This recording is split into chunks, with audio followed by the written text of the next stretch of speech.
Welcome to cosmic astromancy channel. आइए हम financial tarot reading करते हैं और देखते हैं कि आज का कार्ड अपडेट क्या बताता है। हम कैसे अपने बिजनेस और जॉब को बेहतर बना सकते हैं। ये collective gender free timeless readings है, तो आपके सामने जब भी आएगी ये रेजोनेट करेगी। तो हम इस कार्ड से देखेंगे कि हमारा बिजनेस प्लान्स कैसे होंगे, शॉर्टफॉल्स क्या हैं, स्ट्रेंथ क्या है, गेन्स क्या हैं। और इस वाले टैरो रीडिंग से हम देखेंगे कि हम कैसे अपने बिजनेस को और बेहतर कर सकते हैं। टिप्स और टेक्निक्स हम इससे प्राप्त करेंगे। चलिए चलते हैं आगे। आइए हम कार्ड्स शफल करें।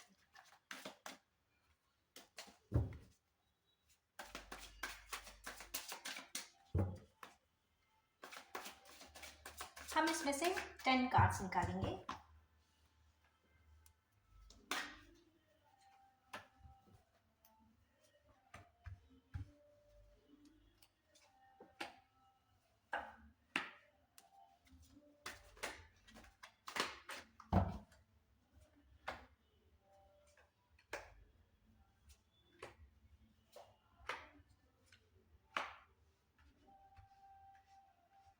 चलिए इनको हम ओपन अप करते हैं।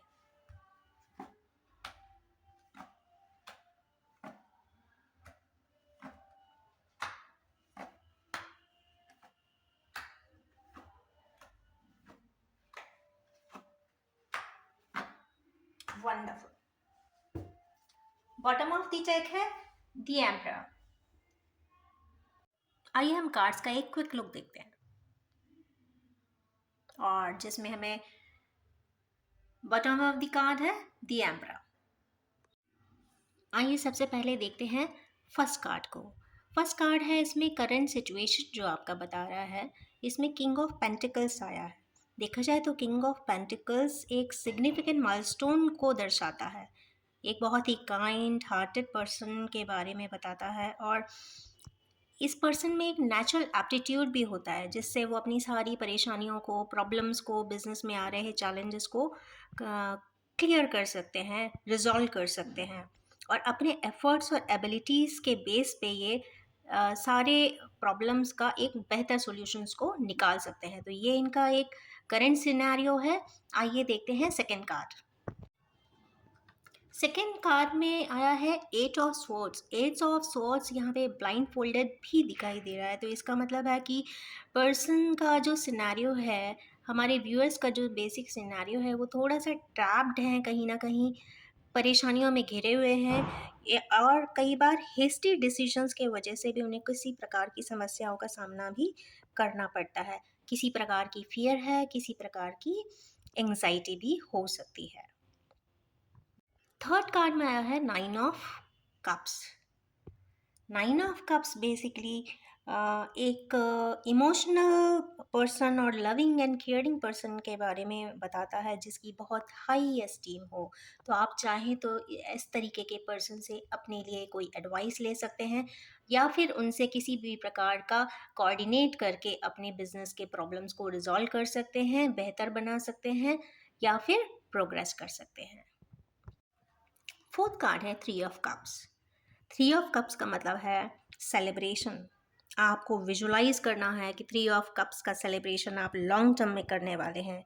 सक्सेस होगा, जो भी बिजनेस के बारे में आप प्लान कर रहे हैं वो उस पर प्रमोट होंगे। जॉब के लिए सर्च कर रहे हैं तो वो आपको जॉब लग जाएगी, जो आपकी ड्रीम जॉब है। और फ्यूचर विजुलाइजेशन करते हैं तो बेहतर लॉन्ग टर्म गोल्स भी आपको प्राप्त हो सकेंगे। अगर हम शॉर्ट टर्म डायमेंशंस में देखें तो यहाँ पे द स्टार मेजर आर्काना आया है। तो इसका मतलब आप कहीं ना कहीं लैक कर रहे हैं इंस्पिरेशन को, क्रिएटिविटी को, और आप कहीं ना कहीं कोशिश करें कि आप अपने एंग्जाइटी को काम कर सकें, थोड़ा सा ग्राउंडेड हो जाएं, और आगे की तरफ अपने अच्छे एफर्ट्स लगाएं, सो दैट आपका सारा कैरियर ग्रोथ हो सके। देखा जाए तो ये फाइव ऑफ सोर्ड्स आए हैं। फाइव ऑफ सोर्ड्स का यहाँ पे ये हमारे व्यूअर्स के लिए मतलब निकलता है कि वो किसी भी प्रकार की कॉन्फ्लिक्ट को भी कहीं ना कहीं फेस कर रहे होंगे, या फिर उनके एम्बिशंस जो हैं उसमें थोड़ा सा कुछ नेगेटिव अप्रोच भी आने लगा है, या फिर वो आर्ग्यूमेंट्स का भी शिकार हो रहे हैं, किसी भी प्रकार का फाइनेंस जो है उनका काफ़ी टाइट चल रहा है। इस तरीके की स्ट्रगलिंग पोजीशन कुछ इस वक्त हमारे व्यूअर्स की दिखाई देती है। नेक्स्ट कार्ड आया है 10 ऑफ वैंड्स।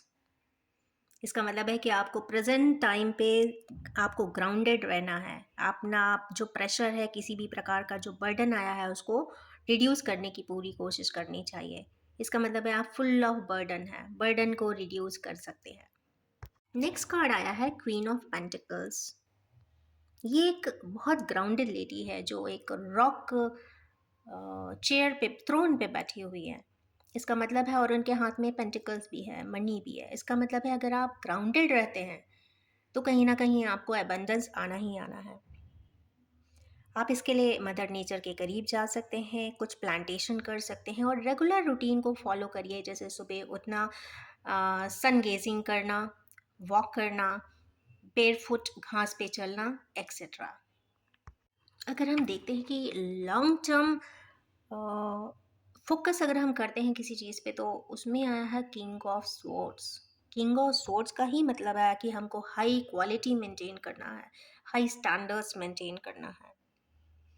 और ऐसा नहीं है कि हमें किसी भी कंपनी से या पर्सन के साथ कॉम्पीट करना है, बट हम अगर अपने आप से ही कॉम्पीट करें तो शायद हम बेहतर रिजल्ट्स पा पाएंगे।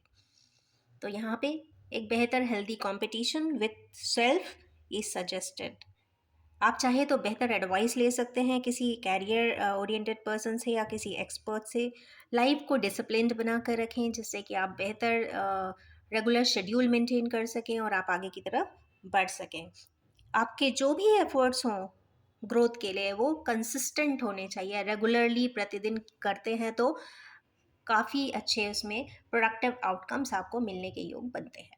यहाँ पे तो भाई किंग ऑफ फैंस आ गया है, मान के चलिए। आप यहाँ पे जो बेहतर आउटकम आपको मिलने वाला है वही है कि अगर आप कंसिस्टेंट रहते हैं, ग्राउंडेड रहते हैं, प्रोडक्टिव रहते हैं, प्लान के साथ चलते हैं कैरियर ग्रोथ के लिए, तो डेफिनेटली आप एक इस तरीके की किंग ऑफ वैंस की पोजीशन में रहेंगे जहाँ पे आपको सक्सेस होगा, ग्रोथ होगा, प्रोग्रेशन होगा फ्यूचर में। हाँ, इसमें कुछ वार्निंग भी एक तरीके की मिलती है कि बस आप एरोगेंस से बचें या प्राउड से भी बचने की कोशिश ज़रूर करें।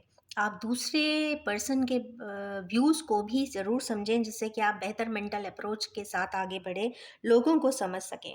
देखा जाए तो ये अपराइट भी है और जुपिटर डोमिनेटेड भी है, तो कहीं ना कहीं आप मान के चलिए कि abundance is on the cards. Abundance ज़रूर होने वाला है इसका नियर फ्यूचर। चलिए अब कुछ देखते हैं टिप्स एंड टेक्निक्स। आइए हम इसको शफल करते हैं और इसमें से निकालेंगे 5 कार्ड्स।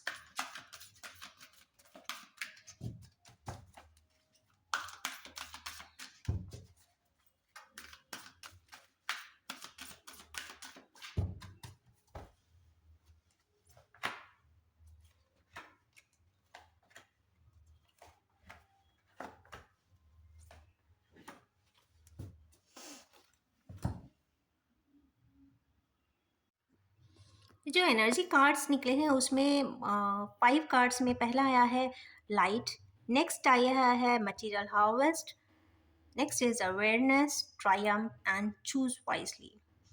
और एक खास बात है कि यहाँ पे जो कार्ड नंबर्स आए हैं, 277 भी आया है, 1 आया है, 9 आया है, 19 आया है। इट का मतलब 1, 9 और 7 काफ़ी प्रोमिनेंट होने वाले हैं। जनवरी, जुलाई एंड सितंबर मंथ आपके लिए काफ़ी प्रोग्रेसिव रहेगा या फिर हैपनिंग रहने वाला है। अगर हम इसको डीपली अंडरस्टैंड करने की कोशिश करें तो सबसे पहले आपको प्रॉपरली विजुलाइज करना है। आपको अपने कैरियर ग्रोथ को काफ़ी प्रॉस्परस देखना है, उसके बाद उसके लिए प्लान्स बनाना है। आप डीप प्लानिंग करिए, स्ट्रैटेजीज बनाइए और फिर उसके बाद आप हार्वेस्ट करिए। Next is material harvest. Of course यहाँ पे तो डिजिट भी 9 है, मींस मार्सिफाइड इफेक्ट्स हैं, एक्सिक्यूटेड प्लान्स होंगे, तो डेफिनेटली आपको मटेरियल हार्वेस्ट ज़रूर होगा। Next is awareness. अवेयरनेस के लिए आपको एक अथॉरिटी के साथ, एक अपने आप पे एक पोटेंशियल के साथ कोई भी स्टेप को आगे उठाना और डेफिनेटली आपको उसका प्रोडक्टिव आउटकम ज़रूर मिलने वाला है। Next is Triumph. Of course यहाँ पे फ्लैग भी आ गया है, काफ़ी कार्मिक कार्ड भी है ये। तो अगर आप कर्मास प्रॉपरली करते हैं तो आपको विक्ट्री मिलने की पूरी संभावना है। मतलब जो भी आप काम करते हैं, क्या जॉब के लिए अप्लाई करते हैं या फिर कोई इंटरव्यू के लिए जाते हैं या फिर कोई नया वेंचर स्टार्ट करते हैं, तो उसमें आपको सक्सेस मिलने के पूरे चांसेस हैं। नेक्स्ट इज एक कार्ड और आया है, इसमें भी 2 बर्ड्स हैं, 5 हैंड्स भी दिखाई दे रहे हैं। इसका मतलब आपको ऑप्शंस 5 से ज़्यादा मिलेंगे जिसको आपको वाइसली चूज करना है। तो आप हमेशा सपोर्टिंग हैंड्स को ज़रूर ध्यान में रखिए। जिससे भी आप सपोर्ट लेते हैं उसमें से सिलेक्शन आपको करना है और उसके बाद आप बेहतर अप्रोचेस यूज़ करते हुए आप अपनी स्ट्रैटेजी बनाएं और बिजनेस या कैरियर के लिए आप अच्छा गोल सेट कर सकते हैं और आप प्रोग्रेस एंड ग्रोथ पा सकते हैं। व्यूअर्स, ये रही हमारी आज की अपडेट और इट मे और may not resonate with everyone, but हाँ, इसके मैक्सिमम पॉइंट्स किसी ना किसी के साथ ज़रूर रेजोनेट करेंगे। Thanks for watching. Please like, share and comment the channel.